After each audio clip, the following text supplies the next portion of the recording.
The hospital room was a cocoon of sterile white, pierced by the rhythmic hiss of the ventilator. I'd been here 3 months, the nurse's chatter told me, trapped in a body that refused to move. But my mind, sharp, alive, had woken days ago. Locked-in syndrome, they called it, assuming I was unconscious. They were wrong. I heard everything, and what I heard saved my life. James, my husband of 15 years, stood by my bedside, his voice dripping with practiced grief. "I miss you, sweetheart," he whispered, his fingers brushing my hair. I wanted to flinch, but I stayed still, my breathing synced with the machine's rhythm. I'd learned to control it, hiding my consciousness. It was my only advantage. That night, his mask slipped.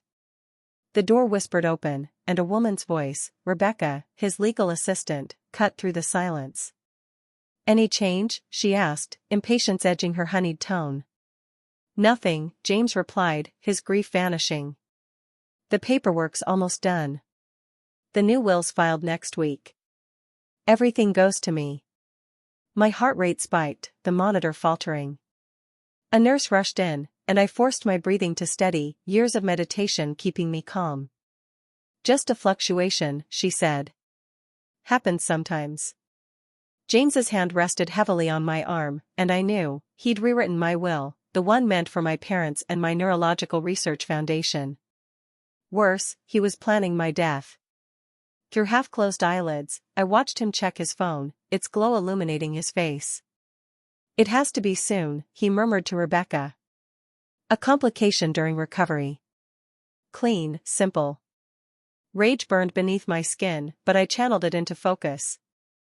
As a neurologist, I'd spent my career solving puzzles of the mind. Now, my own survival was the puzzle. Every word they spoke, every detail, account transfers, the sale of our Vermont home, was catalogued in my mind. Their carelessness was my weapon. They thought I was gone, but I was their most attentive audience. The ventilator hissed, marking time. I couldn't move, couldn't speak, but I could think. And I could plan. James didn't know I was awake, didn't know I was listening. 3 months in this bed had taught me patience. I'd stay asleep just long enough to turn their perfect crime into their undoing. The hospital room was my stage, and I played the role of the unconscious perfectly. The ventilator's hiss was my metronome, guiding my breaths to maintain the illusion of dependence. But my mind was a vault, storing every whispered word, every careless slip. James and Rebecca thought they were alone with a lifeless body. They were wrong. Each evening, James visited, his performance as the devoted husband flawless. "I'm taking care of everything," he'd murmur, his hand brushing my arm. But when the nurses left, his tone shifted. Last night, Rebecca joined him, her voice sharp. "The foundation's funds are tricky," she said, papers rustling. "The board's asking questions." "Handle it," James snapped. "Once the will's official, we'll liquidate everything. 40% of our assets are tied up in her research nonsense." I memorized every detail, dates, account numbers, the foundation's board members they planned to manipulate. Their confidence made them sloppy. They didn't notice Nurse Karen lingering at the door, her footsteps pausing just a second too long. I'd caught her watching James, her eyes narrowing when he checked his phone. She was suspicious, and I needed her to be my ally. Another night, a new voice joined them, Thomas, a financial advisor. "The transfers are moving," he said, voice clipped. "But the foundation's structure is a problem. Sarah set it up with too many safeguards." James's frustration was palpable. "Then break it down. I'm paying you to make this work." My heart raced, but I kept my breathing steady, the monitor silent. My foundation, my legacy, was their obstacle. I'd designed it with independent oversight, multiple approvals for any change. Even in my silence, my work was fighting for me. Through half-closed eyelids, I watched their patterns. Rebecca's fingers brushed James's when they thought no one saw, a lover's touch, not a colleague's. The betrayal stung, but I turned it into fuel. Every conversation was a thread in their web of deceit, and I was weaving my own. They mentioned a complication during recovery, a fall, a tampered-for line. I catalogued it all: times, names, plans. The hospital's rhythms became my map. Shift changes at 7 p.m., medication rounds at 10. During these gaps, James and Rebecca spoke freely, assuming the ward's chaos hid them. They didn't see Karen's quiet vigilance or the social worker who asked pointed questions about James's power of attorney. I did. Each oversight was a crack in their plan, a chance for me to build my case. My medical knowledge was my edge. I knew how to mimic coma symptoms, keeping my muscles lax, my eyes unfocused. But my mind was sharp, piecing together their scheme like a surgical procedure. They thought they were weaving a perfect trap, but I was the spider, waiting in the shadows. When they made their move, I'd be ready, not as a victim, but as the one who'd outsmarted them all. In the darkness of my hospital room, memories flooded back, each one a shard of glass cutting through the illusion of my perfect marriage. 15 years with James, and I'd missed the signs, breadcrumbs scattered across our life that I'd been too blind to follow. Now, trapped in my silent body, I saw them clearly. It started subtly, a year ago, over breakfast.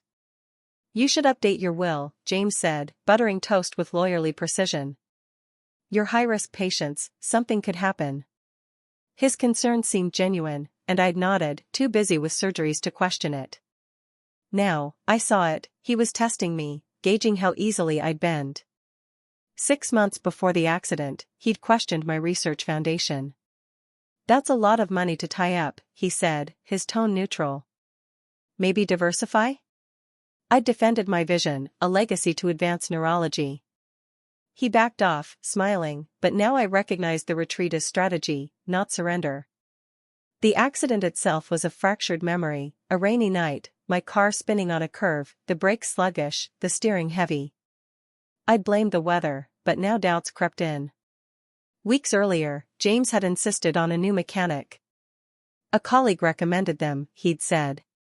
The same colleague, I now realized, helping him rewrite my will. Had the car been tampered with? The thought chilled me. Our last vacation in Vermont stung most. Our lake house, now being sold, was where James had been distracted, always on his phone, yet overly attentive when he focused on me. I'd thought it sweet, now I saw it as guilt, a rehearsal for his grieving husband act. Every kiss, every "I love you," was calculated, a performance to mask his plans. Even our last morning together felt different now. His goodbye kiss lingered, his "I love you" emphatic. Had he known the crash was coming? Had he texted me, knowing I'd check my phone on that dangerous road? The signs were there, subtle but damning, his late nights, private phone, new passwords. I'd praised his cybersecurity, blind to his secrecy. Rebecca's role was the deepest cut. I'd welcomed her into our home, celebrated her law school graduation. Her questions about my medical directives last year, casual, I'd thought, now revealed her complicity. Every dinner party, every smile, was a lie. Our marriage, envied by friends, was a stage for James's control, his hand on my back not protection but possession.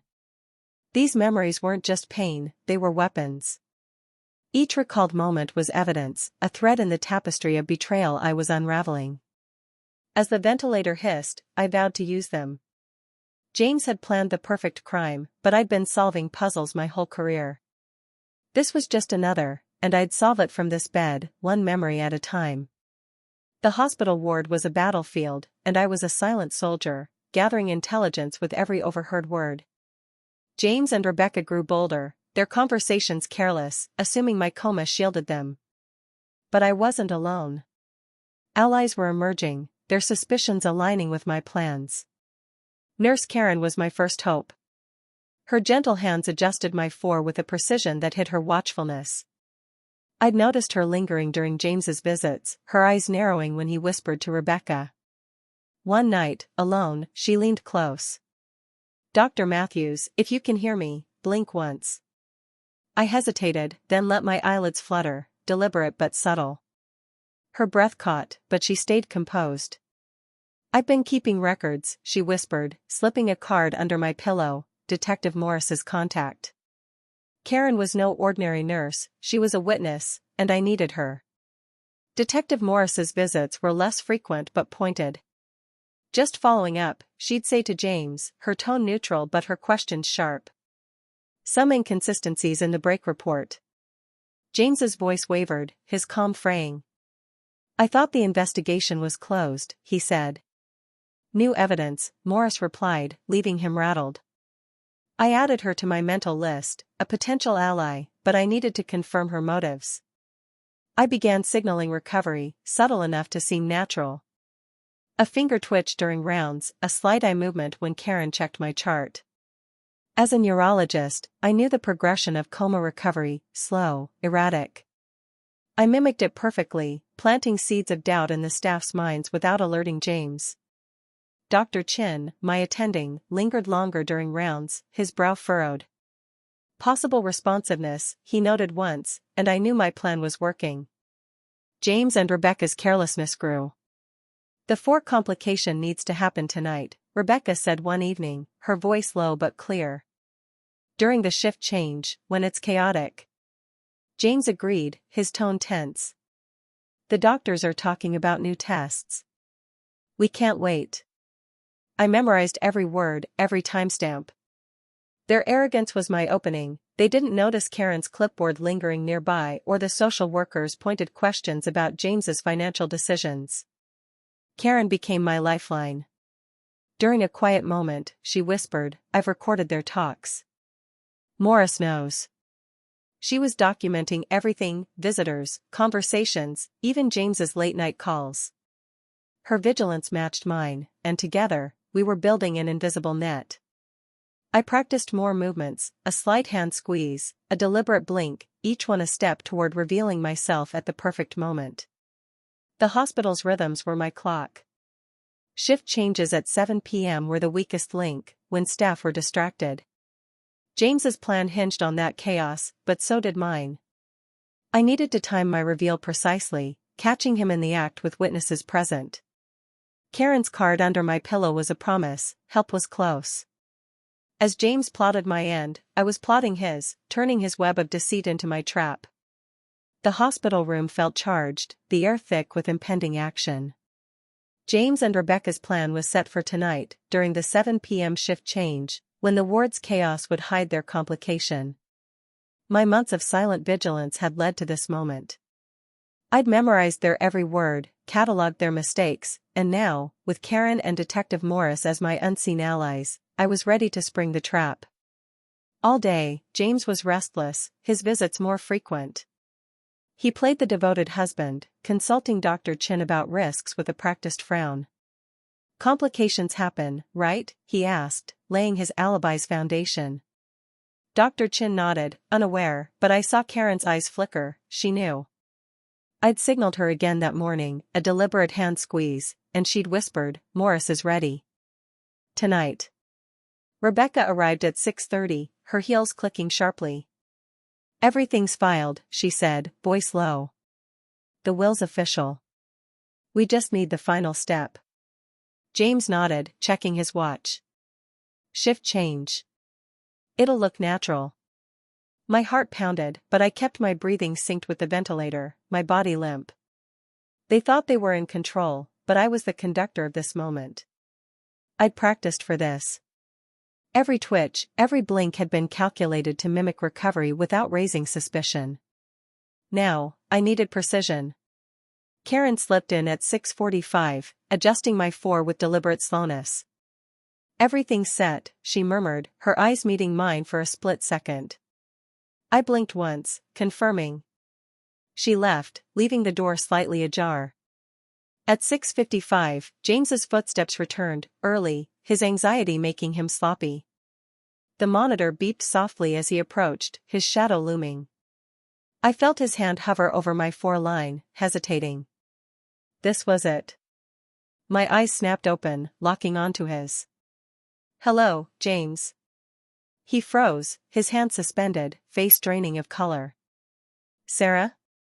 His voice cracked, disbelief warring with panic. I sat up slightly, muscles weak but fueled by adrenaline. You thought I wouldn't hear you, I said, my voice hoarse but steady.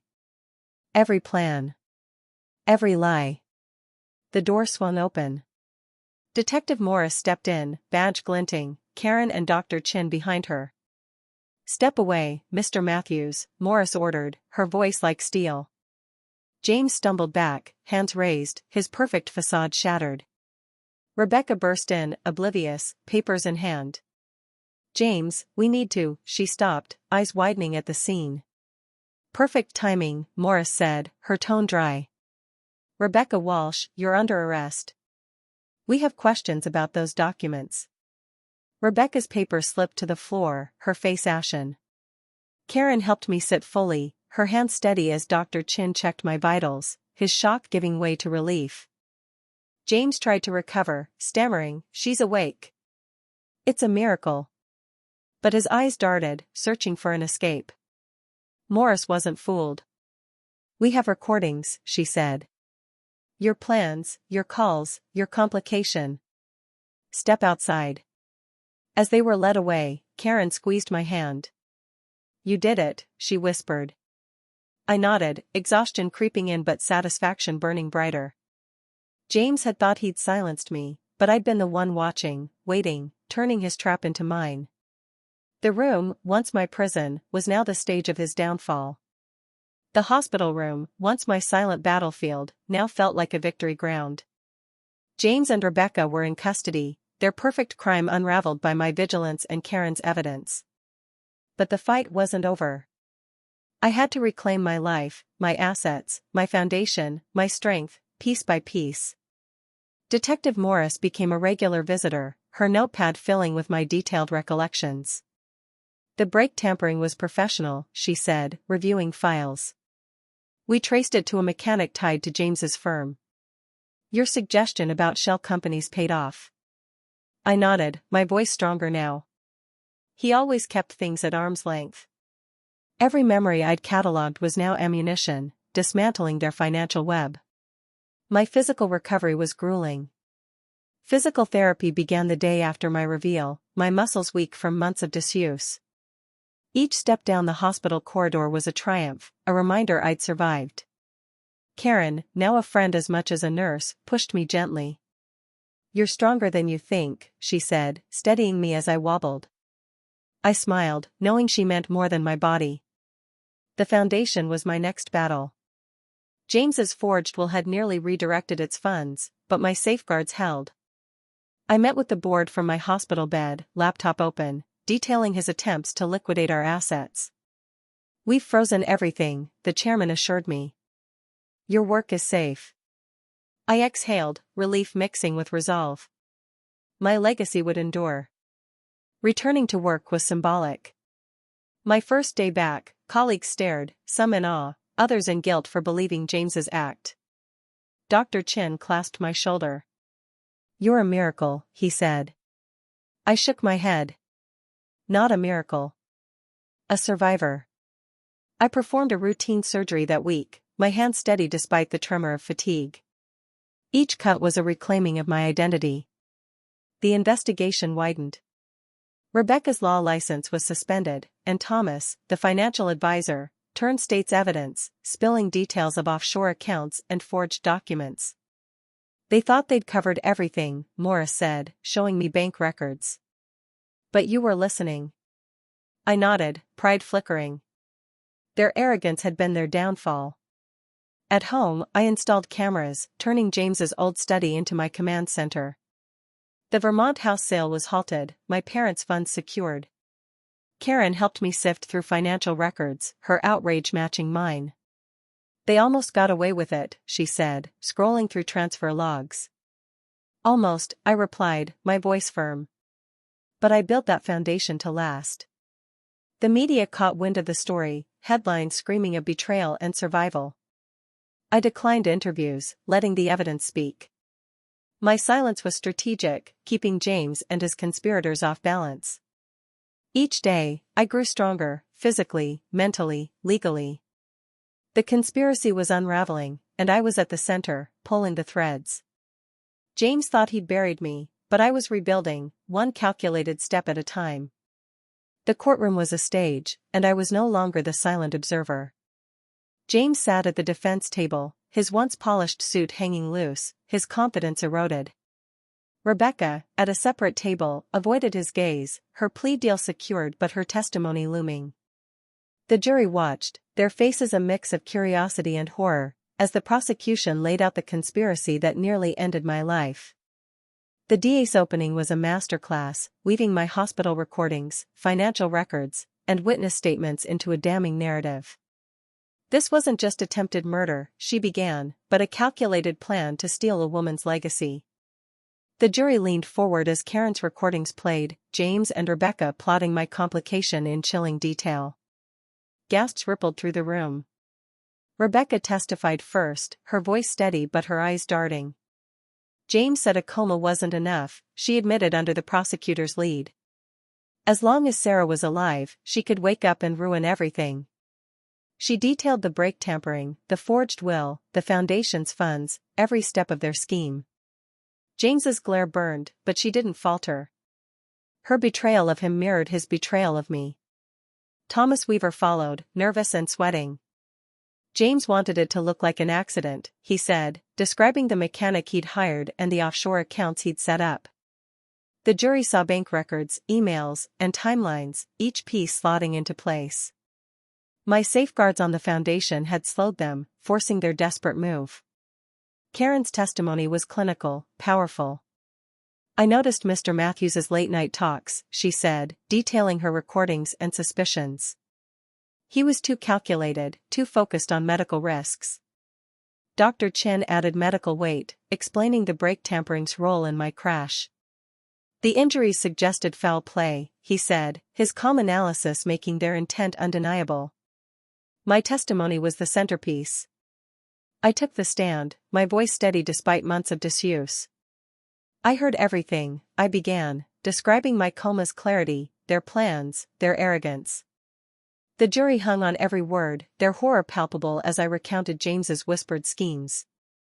His lawyer's cross-examination was weak, unable to challenge my detailed recall without digging a deeper hole. James's defense crumbled. His team tried to claim coercion, then temporary insanity, but the evidence was relentless. Recordings, financial trails, and witness accounts painted a picture of premeditation spanning years. During a recess, Morris whispered, "They're cracking." Rebecca's testimony broke them. I nodded, watching James scribble frantically, his composure gone. The conspirators turned on each other. Rebecca's emails contradicted James's claims, and Thomas revealed earlier plots against business partners. Each revelation tightened the net. I sat composed, my survivor's mask perfect, but inside, satisfaction burned. They'd thought me powerless, but my vigilance had orchestrated their downfall. The trial was only the beginning, justice was moving, and I was its architect. The courtroom held its breath as the jury returned after 4 hours. James sat rigid, his face pale, the last of his confidence stripped away. Rebecca, already sentenced via her plea, watched from the gallery, her expression unreadable. I sat steady, my hands folded, every moment of my silent vigil leading to this. On the count of attempted first-degree murder, the foreman read, "We find the defendant guilty." The word rang like a bell, clear and final. Guilty on conspiracy, fraud, embezzlement, each verdict a hammer blow to James's crumbling world. Life without parole, the judge declared, her voice unwavering. This court has rarely seen such calculated cruelty. I rose for my victim impact statement, facing James directly. "I trusted you," I said, my voice cutting through the silence. 15 years, and you planned to steal my life, my legacy. But you taught me something, James, survival is the coldest revenge. His eyes met mine, fear replacing his arrogance. He saw what he'd created, not a victim, but a victor. The courtroom emptied, but the victory wasn't just mine.